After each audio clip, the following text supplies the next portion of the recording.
Okay, hello, welcome back, and I'm going to start this video by confessing something. I have actually just recently violated one of my cardinal rules of the internet, which is take everything you see or hear on the internet with a grain of curry, especially if it's dealing with something you just don't know anything about.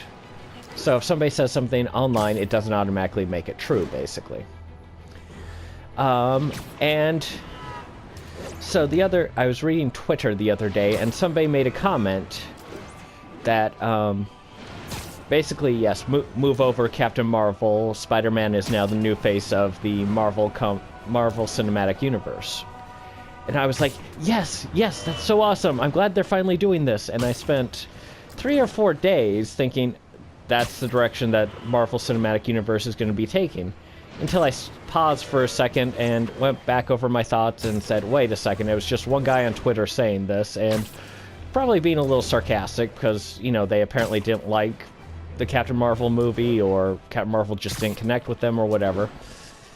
And so I had to face the fact that I was suffering from confirmation bias on this. It's something that made so much sense to me that I really, really wanted, and as such, I just presumed it must be true.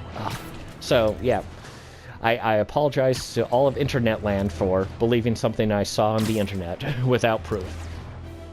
So that raises the question, why would I have this confirmation bias? Why would I want Spider-Man to be the new face of the Marvel Cinematic Universe? Well, because I really like Spider-Man. I think Spider-Man's probably one of the most liked comic book characters of all time. And so I wanted to kind of do this video to kind of explore why he is so liked and so likable. Now, interestingly enough, I saw another thing recently, which was an older interview of Stan Lee. Not too much older. He was still an old man when he did the interview, but where he's talking about the creation of Spider-Man. So he'd come up with Spider-Man, and he had submitted Spider-Man to, you know, his publishers as, you know, let's do this character. And his publishers has pretty much said, you know, are you crazy? Okay, first off, nobody likes spiders, okay? You know, there's a lot of arachnophobes out there. It's just not a good idea. Second, you don't make a teenager the hero. Teenagers are sidekicks. That's what the whole function is. That's what they do. They're the sidekicks. And finally, you've given him so many personal problems and issues and so on. That's not what superheroes deal with. Superheroes deal with, like, you know, supervillains and just things, way over the top crimes and stuff like that, and you just don't want to do it. So Stanley said, okay, fine. Well, he was writing on a comic book called Amazing Fantasy, and the comic was coming to an end. It was being canceled. So when a comic's come to an end and it's not doing so well in sales, you know, you can pretty much do whatever you want in the final issues, you know, within reason. You don't want to, you know, violate comics code or, you know, anything like that, but you can pretty much write any sort of story you'd want. And so he put Spider-Man in that story, and the comic was published. So a little while after it was published, the numbers came back in and so on, and apparently his publisher called him back in and said, hey, you know that character we both really like, that Spider-Man character? We want you to do more of it. He immediately resonated with people.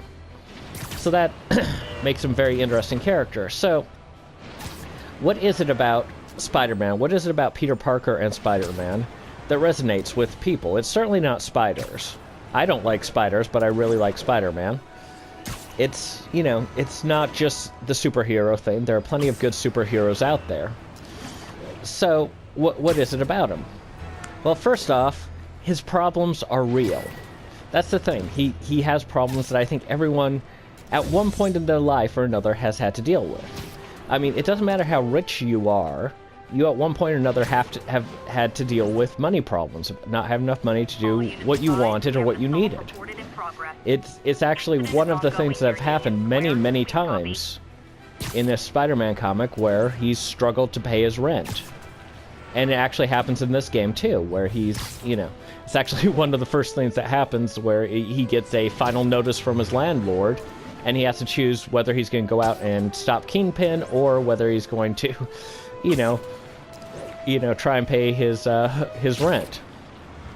And that's something I think everyone can relate to, is having money problems.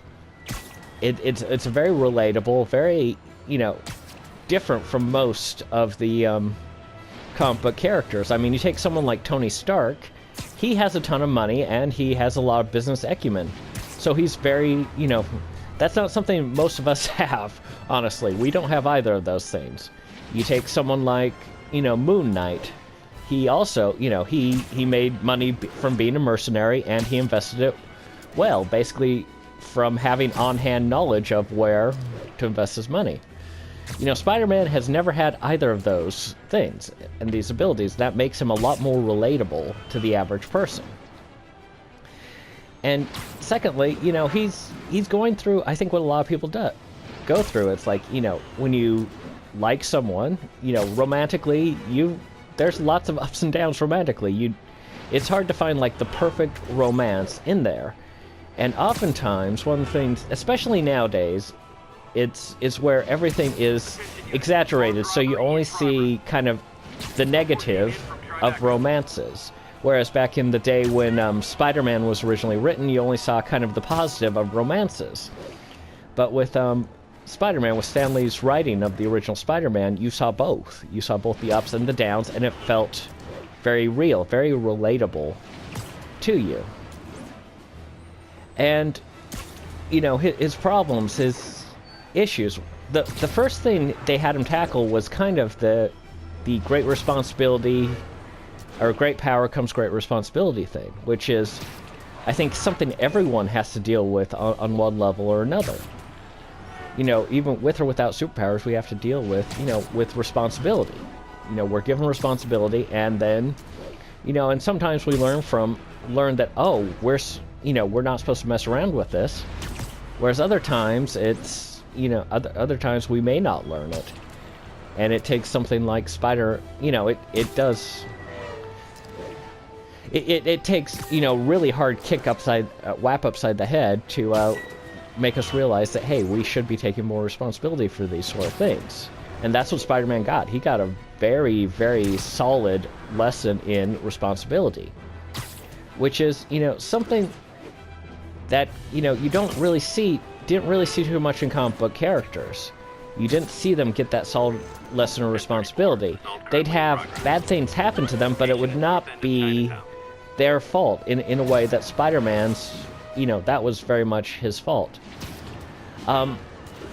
Also, one of the things about him is that no matter how bad it gets for him, no matter how horrible his life gets, and it can get pretty horrible and pretty bad, he still has a sense of humor. He can still laugh, he can still, you know, he's still funny.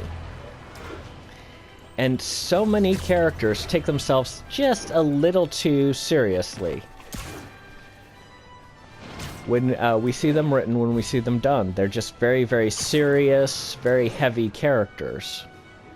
And Spider-Man, for all of his seriousness, is actually quite a fun, funny character. Without being over the top, his humor feels very natural. It feels like he's just a naturally witty, funny guy. Which is relatable, because I think all of us want to be witty and funny, and very few of us make it as witty and funny. And I think all of us kind of want to think of ourselves as witty and funny, even if we're not.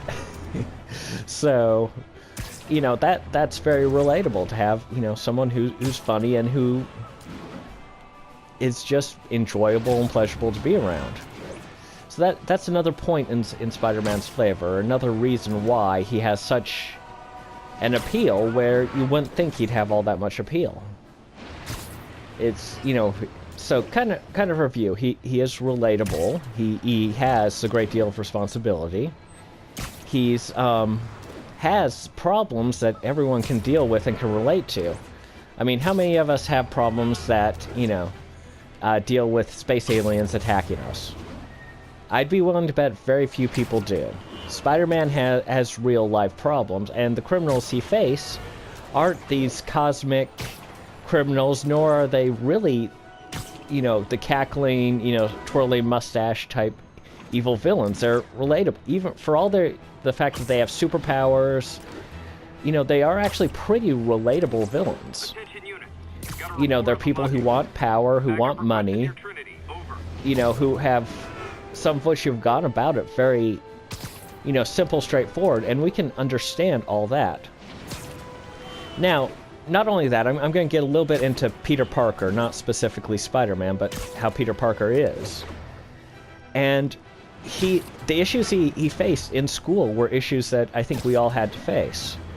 And what's made it relatable to me, so I started martial arts at a young age, and one of the cardinal rules that I was taught is essentially never use martial arts unless you're about to die. That's pretty much the cardinal rule of it. So don't use it for fights, don't use it for other things.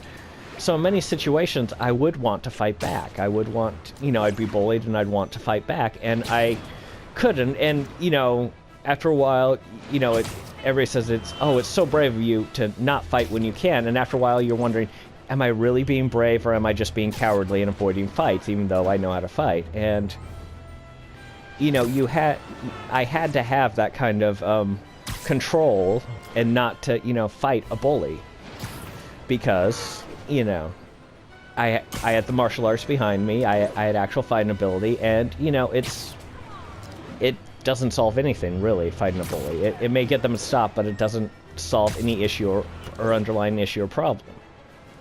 Well, Spider-Man deals with the exact same thing with Flash Thompson. He's Spider-Man. He could easily beat Flash Thompson. But, you know, he can't, you know, fight Flash Thompson as Peter Parker, because then everybody know he's Spider-Man. And, you know, that's led to certain issues and problems in there. Not that I can always relate to, but there was actually a great comic where he kind of loses his temper with Flash Thompson, and then winds up in a boxing match with Flash Thompson, and he has to try really hard not to hit him, not to, you know, really hit him too hard or something like that. And, you know, luckily he manages to get out of it. It's kind of funny. Somebody comes in and distracts him just as Peter hits him and literally knocks Flash out of the ring, knocks Flash out. He had previously accidentally knocked Flash out of the ring. And it's just one of those things where he had to kind of struggle to hide his identity while, you know, fighting a bully. And it's, you know, that sort of thing, at least for me, when I had to deal with bullies, when I had to deal with people being mean with me, it became so much more relatable to me, because, you know, that's what you have to deal with. And, you know, you look at someone like Moon Knight or Iron Man, you know, you didn't have that sort of bullying happening with them. Now, in addition to that, Peter Parker is a smart student. He's, you know, pretty good scientist, smart student, but he's not over-the-top smart. He's smart enough to design and build, you know, like his web shooters and things like that. But he's not, you know, say, Tony Stark, super genius, or Mr. Fantastic, super genius, smart. You know, Tony Stark basically became an expert in, what was it? What is it? I forget, quantum physics, I think, overnight in the Avengers movie. You know, Spider-Man, that's not Spider-Man. He's a scientist. Sees himself as a scientist, and he studies and loves science, but he's not, you know, he's like a normal person who studies and loves science. He's not like a super genius who automatically knows everything there is to possibly know about science just by looking at it. And that too is very much relatable to him. He learns, he's not automatically brilliant in something. He has to study it, he has to learn it like the rest of us do.